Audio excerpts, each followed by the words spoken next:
오늘은 마태복음 13장 36절에서 50절 말씀을 함께 나누겠습니다. 앞서서 예수님께서 천국에 대한 비유를 말씀을 하시는데 알곡과 가라지의 비유를 말씀을 하셨어요. 그래서 오늘은 제자들이 그 알곡과 가라지의 비유를 우리에게 설명해 주셔서 하고 요청을 합니다. 그래서 예수님께서 설명을 하시는 장면입니다. 36절 이에 예수께서 무리를 떠나사 집에 들어가시니 제자들이 나와 이르되 밭의 가라지의 비유를 우리에게 설명하여 주소서. 예수께서 무리를 떠나서 집에 들어가셨다고 말씀합니다. 떠나서라는 헬라어 단어를 아피에미라는 단어를 쓰고 있습니다. 아피에미라는 단어는 놓아두다라고 번역하는 것이 더 맞습니다. 갈릴리 해변을 예수님께서 다니시다가 베드로와 안드레를 부르셨어요. 나를 따라오너라. 내가 너희를 사람을 낚는 어부를 삼게 하리라. 이렇게 말씀하셨거든요. 그래서 곧 그들이 거물을 버려두고 또 배와 아버지를 버려두고 예수를 따르니라. 이때 아피에미를 버려두고라고 번역을 했습니다. 그런데 놓아두고라고 하는 게 맞습니다. 제자들이 배와 아버지를 버린다, 거물을 버린다. 이것이 상징적인 것이지요. 다섯째 날까지 육신적인 삶을 내려놓는다는 것입니다. 다섯째 날까지 그 베드로와 안드레가 바다에서 물고기 잡는 사역을 했습니다.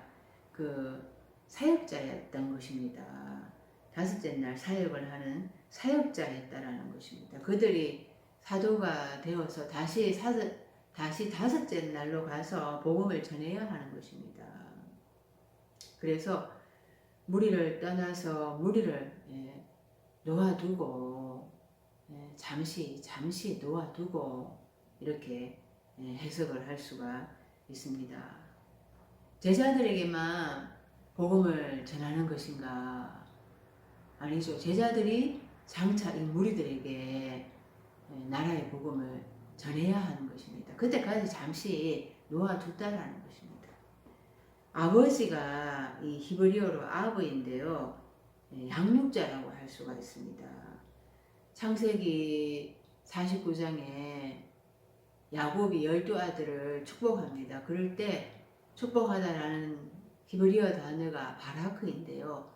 바라크가 영적인 복을 의미합니다. 물질적인 복을 의미하는 것이 아니라 영적인 복. 그 하나님께 찬양하고 하나님께 기도하고 하나님께 경배하는 그런 복을 말을 합니다. 그 12아들을 복을 준다고 하는데 그 르우벤에 대해서는 너는 네 아비의 침상을 더럽혔다. 네가 물에 끓음같이 끌어올라서 너 아버지의 그 침상을 더럽혔다. 그렇게 말을 하는 것이 축복하는 것입니까? 우리 12가지 내 안에 있는 속성을 의미하는 것입니다. 12아들은. 그 내 안에 있는 12가지 속성 그대로 있으면은 안 된다라는 거죠. 장차 그 계시록에 가면은 새 예루살렘 성을 청량할 때 144규빗이 되잖아요.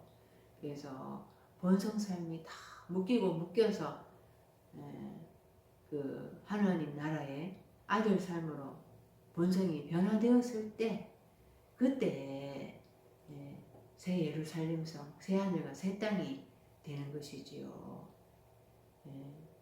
그렇게 변화되고 탈바꿈해야 할 본성을 의미하는 것입니다. 12아들이라는 것이. 그래서 내 안에 있는 본성을 그대로 쭉 열거하면서 그 자기 몫의 분깃을 받는다라는 거죠.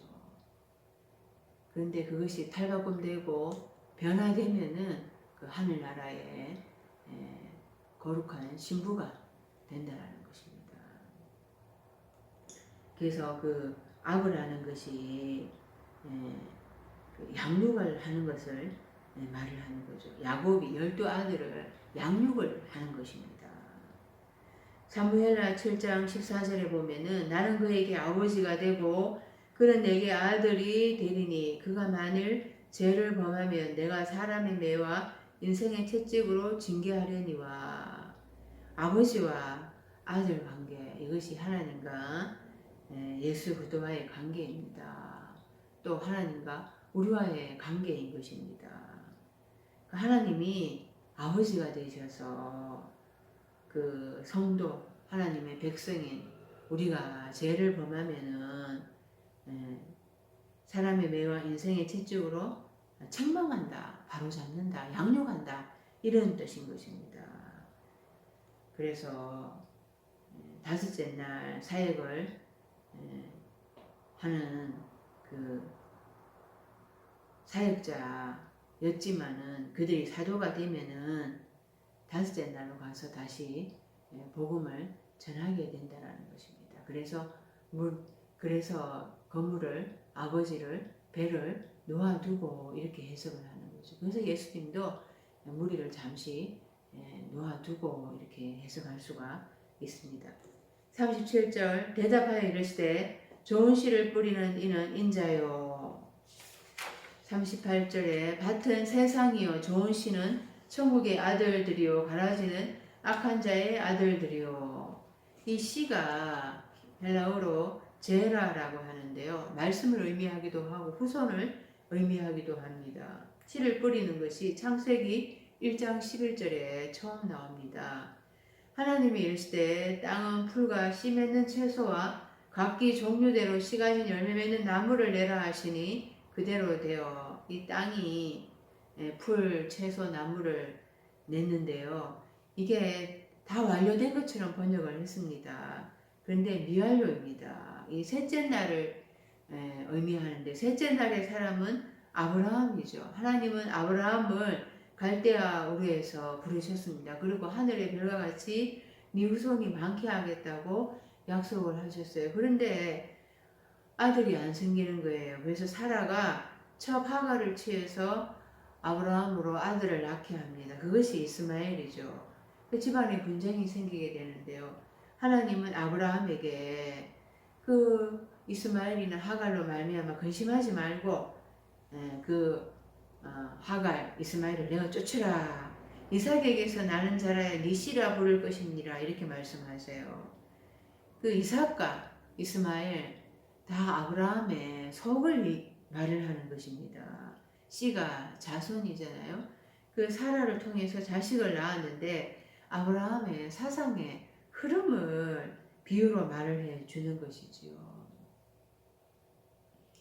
이스마엘은 아브라함이 육신으로 낳은 육신적인 삶을 이야기하는 것이고 이삭은 아브라함이 그 번성에서 나왔을 때 100세가 되었을 때 번성에서 나왔을 때 비로소 영적인 후손을 낳게 된다라는 것을 의미하는 것입니다. 그 이삭과 이스마엘 아브라함의 속을 말을 하는데요. 이 씨 자손 이것이 나의 한 알에서부터 시작이 됩니다. 하와가 선악과를 먹었을 때 하나님은 아담에게 창세기 15장에 내가 너로 여자와 원수가 되게 하고 네 후손도 여자의 후손과 원수가 되게 하리니 여자의 후손은 네 머리를 상하게 할 것이요 너는 그의 발꿈치를 상하게 할 것이니라. 이 여자의 후손 그리스도의 후손을 의미하는 것입니다. 싸우는 상대는 뱀의 후손이 되는 것이지요. 이 그리스도의 후손과 뱀의 후손이 내 안에 같이 있다라는 것입니다. 알곡과 가라지가 다 내 안에 같이 있다라는 거예요. 이 밭이라고 했는데 들 아고라스입니다. 아고라조입니다. 이게 밭은 개간했는 것이잖아요. 근데 들은 개간하지 않은 황무지의 땅입니다. 그 천년의 야생의 황폐한 땅이죠. 이 들이 지금 세상이라고 했는데 세상이 코스모스입니다. 코스모스는 코스메오에서 유래를 했는데 코스메오는 꿈이다, 수리하다 이런 뜻인 것입니다. 그래서 그 아담과 하와는 개간하지 않은 땅 황무지 황폐한 그 야생의 만밭이었다라는 거예요. 거기에 사단이 틈을 탈 수밖에 없었습니다. 사단이 마귀가 내 밖에 있는 게 아니라 마음 안에 있는 것입니다. 그래서 하와가 보암직도 하고 먹음직도 하고 탐스럽기까지 한 나무 열매를 따먹고 아담에게도 주어서 먹게 하는데요. 이것이 바로 사단이 틈을 타는 거죠. 가라지가 뿌려지는 것입니다. 이 세상 코스모스, 이게 코스메오에서 유래한다고 했는데요. 이 히브리어로 이 꿈이다, 장식하다라는 뜻이 아다입니다. 아다. 그 다섯째 날까지는 자기를 장식하는 거예요. 자기를 꾸미고 자기를 위해서 사는 것입니다. 에스겔서 16장 13절에 이와 같이 네가 금언으로 장식하고 가는 배와 모시와 수놓은 것을 입으며 또 고운 밀가루와 꿀과 기름을 먹음으로 극히 곱고 형통하여 왕후의 지위에 올랐느니라. 그 젖과 꿀이 흐르는 가나안 땅에서 배부르고 등다시니까 육신적으로 자신을 위해서 꾸미는 것입니다. 그래서 자신을 자칭 왕후라고 하는 것입니다. 계시록 18장에 큰 엄녀가 나오잖아요. 그 큰 엄녀, 자신을 위해서 사치하고 그 두 주인을 섬기고 그 엄행하는 그 엄녀, 바로 다섯째 날까지의 그 배부르고 등따신 삶을 사는 다섯째 날까지의 성도들을 의미하는 것이죠. 이것이 하나님께서 그렇게 처음부터 설계를 해 놓으셨어요. 창세기 1장 1절에서 2절. 태초에 하나님이 천지를 창조하시니라. 두 개의 하늘, 샤마인, 그 가짜 하늘과 진짜 하늘, 두 개의 하늘을 우리 안에 설계를 해 놓으신 거예요. 그리고 그러니까 두 개의 하늘이 있으니까 땅은 자연히 혼돈하고 황폐하고 영적으로 어두컴컴하고 무지할 수밖에 없습니다. 그래서 전도서에서 1장 15절에 구부러진 것도 곱게 할 수 없고 모자란 것도 셀 수 없도다. 또 전도서 7장 13절에 하나님께서 하시는 일을 보라. 하나님께서 굽게 하신 것을 누가 능히 곱게 하겠느냐. 다섯째 날까지 사탄이 안에 있어서 그 인생이 구부러질 수밖에 없다는 것입니다. 그래서 아무리 좋은 씨를 뿌려도 이 사탄, 마귀에게 빼앗길 수밖에 없어요. 다섯째 날 그 사역자는 메뚜기거든요. 황충이거든요. 신명기 28장 38절에 네가 많은 종자를 들에 뿌릴지라도 메뚜기가 먹음으로 거둘 것이 적을 것이며 앞으로 가나안 땅에 들어가서 순종하지 않으면은 말씀에 순종하지 않고 두 주인으로 엄행하면은 그 메뚜기가 가짜 하늘이 다 먹어치울 것이다. 너의 것을 다 빼앗아갈 것이다. 그렇게 말씀을 하고 있는 것입니다. 이 아고라족, 야생의 천년에 개간되지 않은 황무지의 땅, 여기에 예수님이 오셔야지 예수님의 흐레마의 말씀이 뿌려져야지 거기에서 개간이 시작이 되는 것입니다. 그래서 이사야 선지자가 외치는 자의 소리여 너희는 각자에서 여호와의 길을 예비하라. 사막에서 우리 하나님의 대로를 평탄하게 하라. 골짜기마다 도두어지며 산마다 언덕마다 낮아지며 고르지 아니한 곳이 평탄하게 되며 험한 곳이 평지가 될 것이요. 그렇게 예언의 말씀을 했습니다. 이 예언대로 세례 요한이 다섯째 날에 마지막 예언자로 와서 그 예수님보다 6개월 먼저 왔죠. 그래서 너희는 주의 길을 예배하라. 그의 길을 곱게 하라. 그의 오실 길을 곱게 하라. 이렇게 선포를 했습니다. 회개하라. 성이 가까웠느니라. 그렇게 회개의 메시지를 선포했습니다. 그리고 예수님이 하늘 삶의 나라로 오셨죠. 회개하라 천국이 가까웠느니라 마태복음 4장 17절에 선포를 시작을 하시고 갈릴리와 그 모든 주변의 해변과 모든 동네를 다니시면서 나라의 복음을 선포하십니다. 또 병든 자들, 귀신 들린 자를 고치시고 치유하십니다.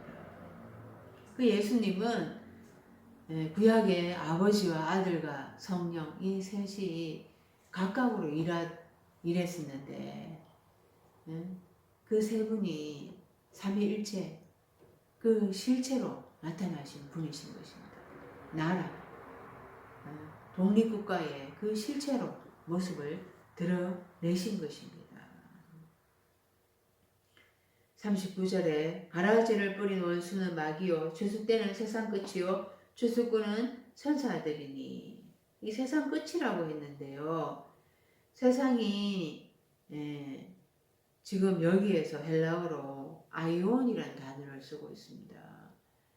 그 아이온은 우리말로 번역하면은 이제 세세토록 이렇게 번역이 되어 있어요. 영원하다 이런 식으로 번역이 되어 있죠. 그런데 헬라어식으로 이제 우리가 번역을 한다라면은 현세, 지금 이 땅에서의 삶, 또 내세, 죽은 다음의 삶, 이 두 가지로 번역을 할 수가 있습니다. 문맥에 따라서 어떤 때는 현세, 어떤 때는 내세 이렇게 번역을 할 수가 있는데 또 어떤 경우에는 겹쳐서 사용되기도 합니다. 현세와 내세가 겹쳐서 현세에 속한 내세의 삶. 그러니까 이 내세라는 게 죽은 다음의 삶이 그것이 우리 믿는 자들에게는 지금 여기에서 내세가 죽은 다의 삶이 현재가 돼야 되는 거예요. 지금 이 땅에서 나의 삶의 현실화가 되어야 되는 것입니다. 이 내세가 우리 믿는 자들에게 죽어서 가는 것이 아닌 것입니다. 지금 이 땅에서 그 미래적인 삶, 그러니까 기독교에서 미래적인 것이라고 하는 그 부활, 재림, 이것이 지금 여기에서 내가 그것을 현재화 시켜야 된다는 것이에요. 그게 안 되면은 복음이 아닌 것입니다. 그 나사로가 죽은 자 가운데 살아났을 때, 그러니까 나사로가 무덤에 있었는지 나흘째 되었었잖아요. 그러니까 냄새가 난다 그랬잖아요. 그런데 예수님이 네가 마르다 이게 마지막 부활 때는 예수님께서 마르다에게 네 오라비가 다시 살아날 것이다. 그러니까 마르다가 뭐라고 했는가 하면요, 마지막 부활 때는 내가 다시 살아날 줄을 내가 압니다. 그러나 예수님은 나는 부활이요 생명이니 나를 믿는 자는 죽어도 살겠고 무릇 살아서 나를 믿는 자는 영원히 죽지 아니하리라. 이것을 네가 믿느냐. 지금 여기에서 부활의 삶 그리고 영원히 죽지 아니한다라는 것을 믿으라는 거예요. 그 삶을 부활과 그 영원히 죽지 아니하는 그 예수님과 함께하는 임재의 삶, 그것이 내 삶에서 지금 여기에서 이루어짐을 믿으라고 하시는 것입니다. 이게 바로 현세에 속한 내세의 삶인 거예요. 그 내세를 우리 지금 여기 현세에 지금 현재화 시켜야 된다는 것입니다. 이 원수, 이 마귀가 가라지를 뿌렸다고 했는데요. 그 마귀가 헬라어로 디아볼로스인데요.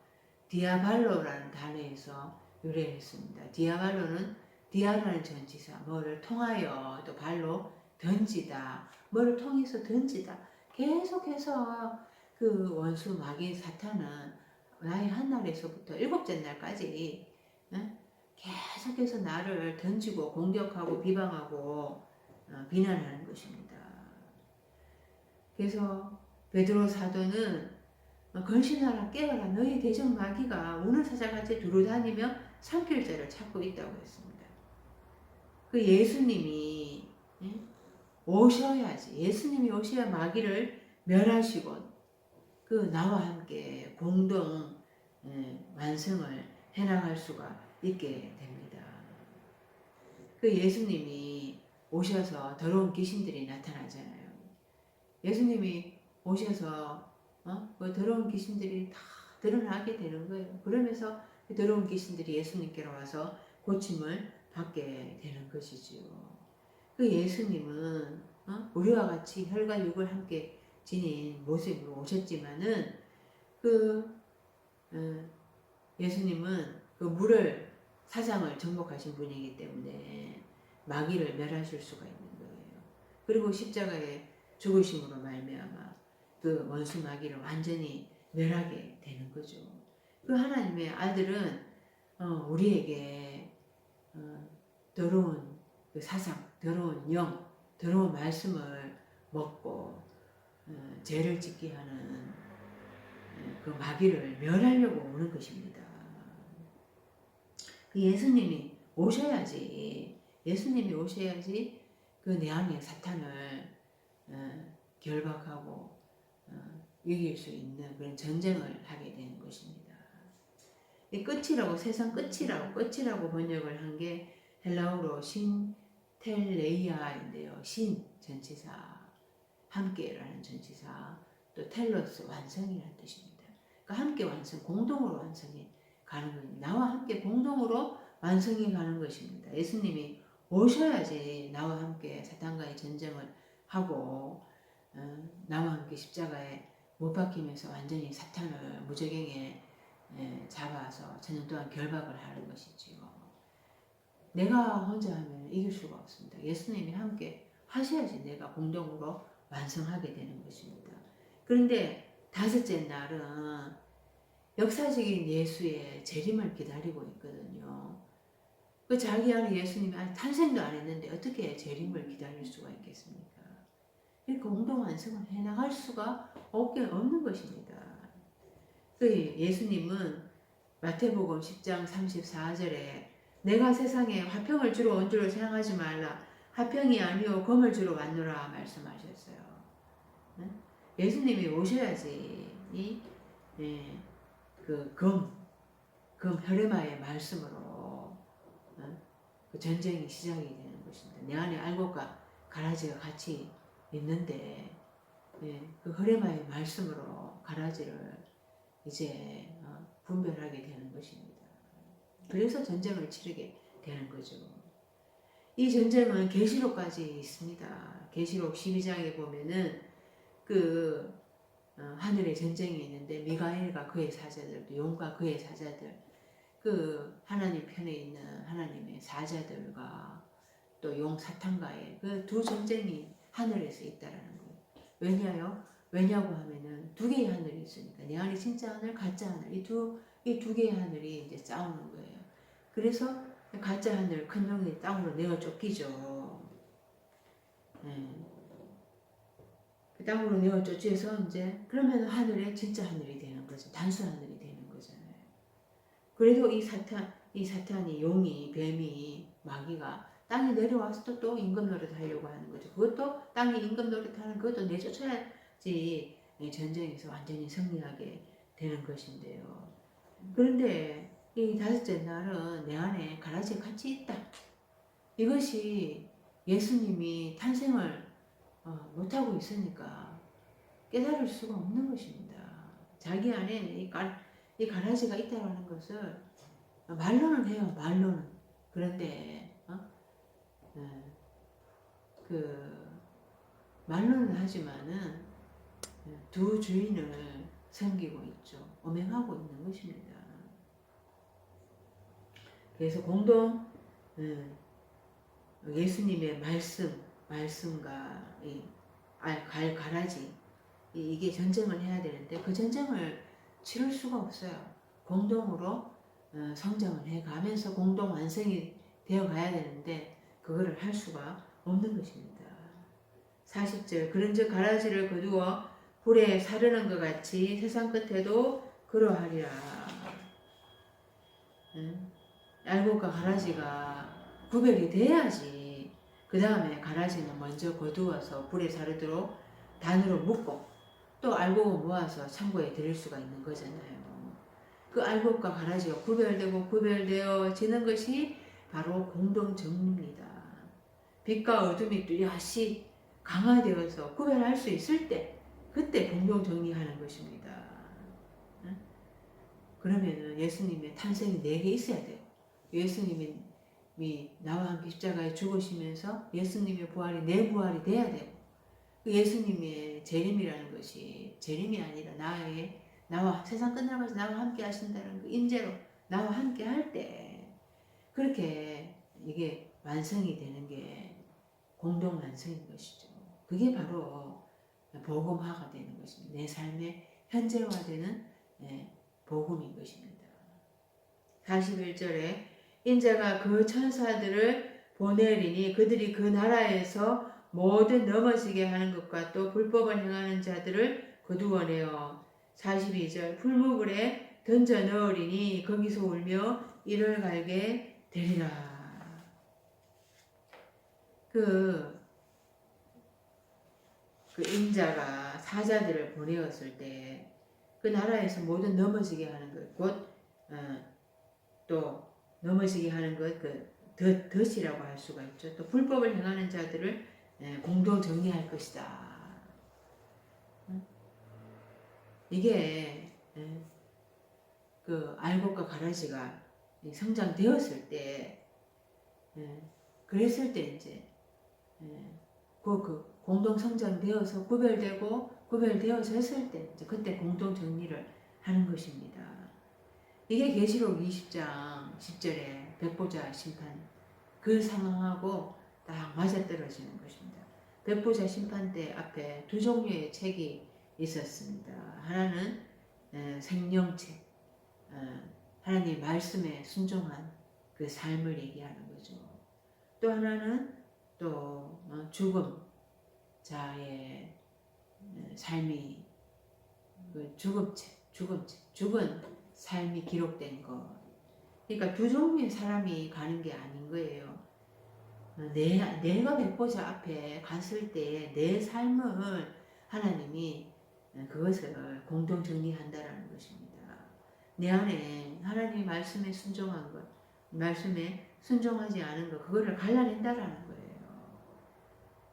그래서 이게 공동 정리인 것입니다. 그 하나님의 말씀에 순종하지 아니한 것, 바다, 혼합사상, 사망, 원부 이런 것들은 불못에 던져져서 둘째 사망의 해를 입게 되는 거죠. 그러니까 그 둘째 사망의 해를 입지 않아야 된다는 거예요. 공동 성장을 하고 공동 완성이 되어서 공동 정리를 했을 때 그것이 이루어진 자들은 그 불못에 들어가지 않게 되고 둘째 사망의 해를 받지 않게 된다는 것입니다. 이 둘째 사망의 해를 받지 않아야 되는데요. 그 내 안에 이런 죽음, 삶 이런 것들이 그런 것들이 있으면은 그런 것들은 둘째 사망의 해를 받게 된다고 합니다. 그 둘째 사망의 해를 받게 되는 그 죽음, 삶 그것은 복수로 쓰였습니다.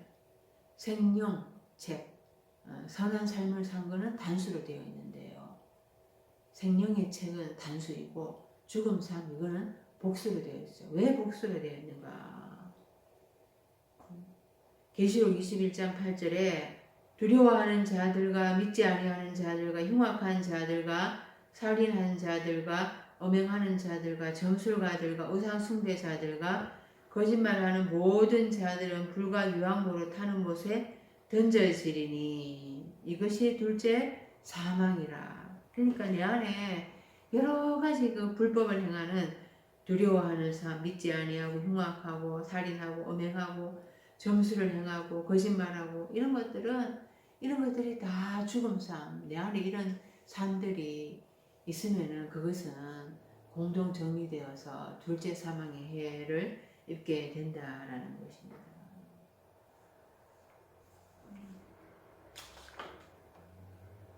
예, 그러니까 넘어지게 하는 것이 어떤 것이 있느냐? 넘어지게 하는 것, 그것은 스칸달론인데요. 예, 덫이라고 할 수가 있습니다. 마태복음 16장 23절에 예수께서 돌이키시며 베드로에게 이르시되 사탄아 내 뒤로 물러가라. 너는 나를 넘어지게 하는 자로다. 네가 하나님의 일을 생각하지 아니하고 도리어 사람의 일을 생각하는도다. 이 베드로 안에 아직도 세상 욕망으로 가득 차 있는 거예요. 그래서 예수님이 십자가 지는 거를 그리 마옵소서 이렇게 막 바지가랑이를 붙잡으면서 만류를 합니다.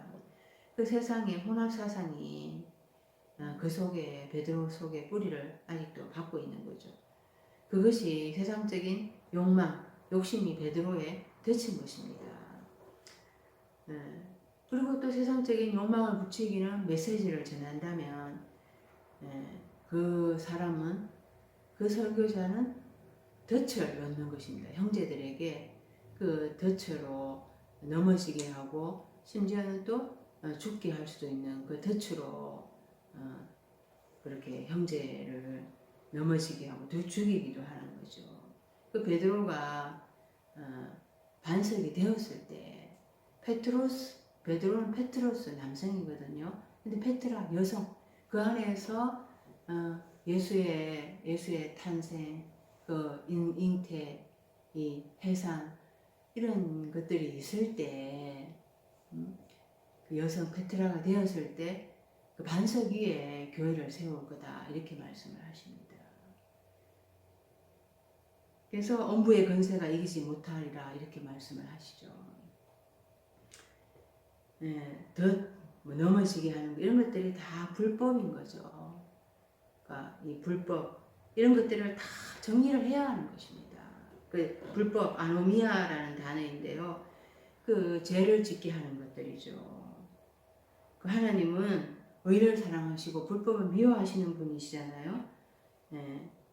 그 모든 불법에서 우리를 위해서 깨끗하게 하시고 우리를 구원하시기 위해서 예수님을 십자가에 못 박게 하셨습니다. 근데 그 예수님은 십자가에 못 박히는 것이 아니라 나도 같이 십자가에 못 박혀야 한다라는 것입니다. 43절 그때의 의인들은 자기 아버지 나라에서 해와 같이 빛나리라. 기 있는 자는 들으라. 의로운 삶을 사는 사람들, 이들은 아버지 나라에서 해와 같이 빛날 것이다. 마침내 다 이렇게 드러나 그 좋은 시, 이 나라의 아들 삶, 이것은 의로운 삶이고 또 해와 같이 다 빛날 것이라고 하는데요. 그런데 이것이 가라지와 알고 그 공동 성장이 같이 있을 때만이 그 열매를 맺히게 된다라는 거예요. 좋은 씨가 그냥 좋은 밭에 뿌려져서 절로 열매를 맺고 하는 게 아니라는 것입니다. 그 네 가지 마음밭이 있잖아요.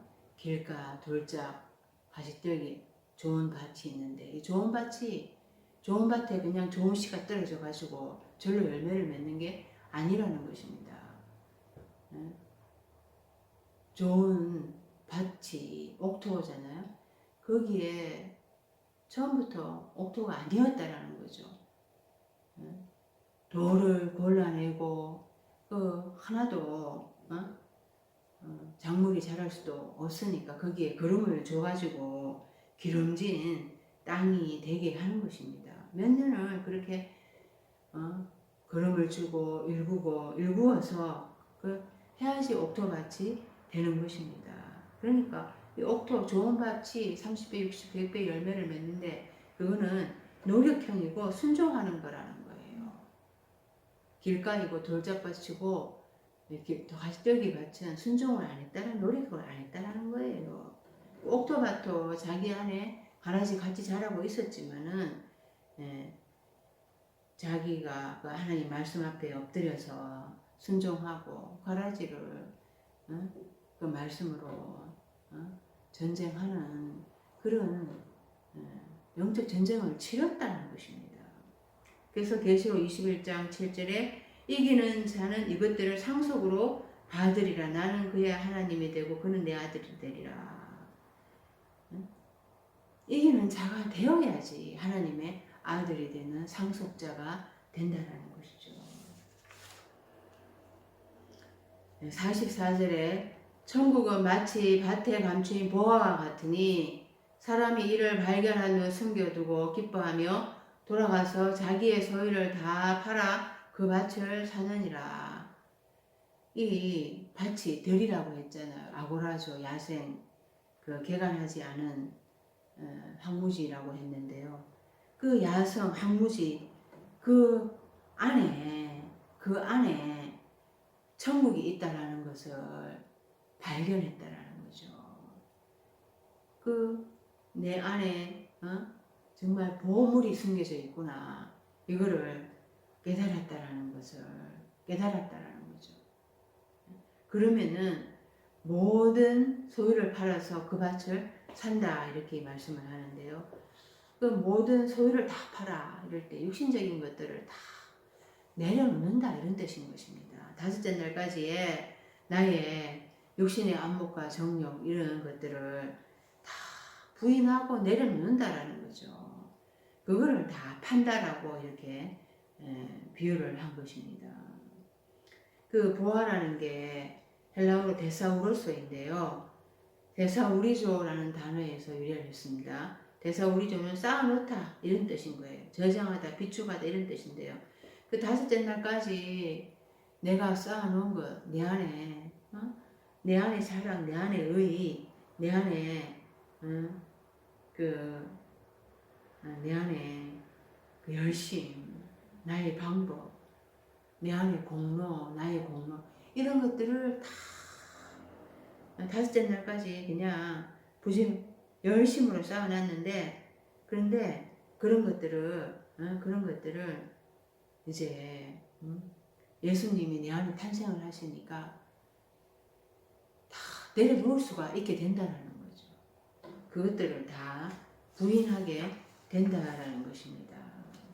45절에 또 천국은 마치 좋은 진주를 구하는 장사와 같으니 46절 극히 값진 진주 하나를 발견함에 가서 자기의 소유를 다 팔아 그 진주를 사느니라.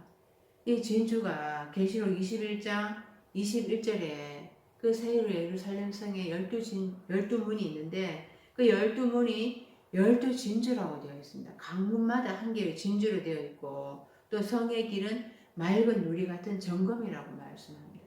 그 새 예루살렘 성이 거룩한 신부의 모습입니다. 하나님의 말씀으로 그 수리되어서 새 하늘과 새 땅이 된 거룩한 성, 새 예루살렘 성전이 된 신부를 이야기하는 것입니다. 그 신부가 바로 진귀한 진주인 것입니다. 또 진주가 어디에 나오는가 하면 계시록 18장에 큰 엄녀 바벨론 성이 불탈 때에 그 상인들이 더 이상 사고 팔 물건이 없음으로 인하여서 애통하고 온다 그랬잖아요. 그 사고 파는 품목 중에 진주가 있었습니다. 그 자기 영혼들도 다 판다 그랬거든요. 그래서 이 사탄에게 엄행하면서 그 자기의 영혼을 판 거죠. 큰 엄녀가 바로 나의 다섯째 날까지 그 엄행하는 삶을 비유로 말씀하는 것입니다. 그래서 이 진주가 그리스도의 신부를 의미하는데요. 이 진주가 바로 신부감인 것입니다. 신부. 바울이 내가 너희를 그리스도의 신부로 증명하고자 한다 이렇게 말씀을 했잖아요. 그래서 이 신부를 발견하는 그 장사와 같다, 상인과 같다. 상인이 바로 사역자라고 할 수가 있죠. 그래서 그리스도의 신부를 발견한다라는 것입니다. 발견했다라는 것입니다. 네. 그래서 자기의 것을 다 팔아서 또 진주를 산다라고 말씀을 하고 있습니다.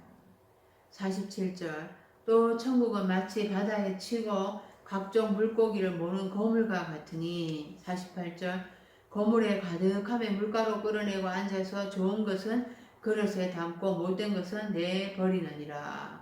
이 바다, 이 다섯째 날까지 혼합사상의 그 물을 의미하는 것입니다. 거기에서부터 각종 물고기를 모은다. 좋은 것은 그릇에 담고 또 나쁜 것은 못된 것은 나쁜 것, 못된 것 이렇게 우리말로는 되어 있는데 번역을 하면은 부패한 것, 부패한 것은 이제 밖에 던진다라는 거죠. 혼합사상에 그것에 다 그냥 부패한 삶은 바깥에 던져 버린다는 것입니다. 그 바다 혼합사상의 물에서 건지는 게 바로 구원인 것이에요. 다섯째 날까지 혼합사상의 물에서 거기에서 건짐을 받아야 되는 것입니다. 그렇게 건짐 받지 못하면은 그냥 그 바다 물에서 그냥 빠져 죽으면은 멸망이고 죽음인 것입니다. 계시록 21장 1절에 내가 새하늘과 새 땅을 보니 처음 하늘과 처음 땅이 없어졌고 바다도 다시 있지 않더라. 이게 일곱째 날을 의미합니다. 거룩한 성 예루살렘 성 그리스도 예수의 거룩한 신부가 된 일곱째 날에는 바다가 있지 않다고 합니다. 혼합사상의 물이 다 말랐다라는 거예요. 그 물이 내게 다 말라져야 되는 것입니다. 그 바다가 내 안에 혼합사상의 물이 다 마르지 않고 있다면은 계시록 20장 그 백부자 심판대 앞에 갔을 때 바다가 또 사망과 엄부가 불못에 던져지잖아요. 둘째 사망의 해를 받게 되는 거죠. 49절 세상 끝에도 이러하리라. 천사들이 와서 어인 중에서 악인을 갈라내어 50절 풀무불에 던져 넣으리니 거기서 울며 이를 갈리라. 그 사자삼 복음을 전하는 메신저 그 일곱째 날에 사도들이 그 이제 복음을 전하러 가서 의로운 삶과 또 그 음행하는 삶을 갈라낸다라는 것입니다. 그래서 풀무불에 던져 넣으면은 거기서 울며 이를 갈게 되리라. 이빨을 갈게 된다. 억울한 삶이 있게 된다라는 거죠. 그래서 그 나의 삶 가운데서 더 그 음행하는 삶, 이거를 그 가라지의 삶, 쭉쟁이의 삶 이것을 계속해서 분별해서 정리가 되어야 되는 거예요. 그래야지 내가 일곱째 날에 들어갈 수가 있게 되는 것입니다. 여섯째 날까지는 내가 알곡과 가라지 내 안에 같이 있어서 예수님의 말씀으로 계속해서 분별을 해 나가야 되죠. 그게 이제 공동 성장하는 과정인데요. 그런데 그 예수님이 십자가에 못 박힐 때 나도 십자가에 못 박히면서 내 안에 빛이 강화되고 내 안에 또 어둠이 강화되면서 내 안에 빛과 어둠이 완전히 뚜렷하게 구별되어 되게 되는 것입니다. 그때 이제 그 어둠, 사탄 이것을 불못에 더 집어넣는 거죠. 그게 공동 정리되는 거예요. 그래서 내가 공동으로 완성이 되는 것입니다. 이 삶이 있어야 내가 일곱째 날에 들어가게 되는 것입니다. 내가 의로운 삶으로 그런 열매 맺는 삶으로 드러나게 되는 것입니다.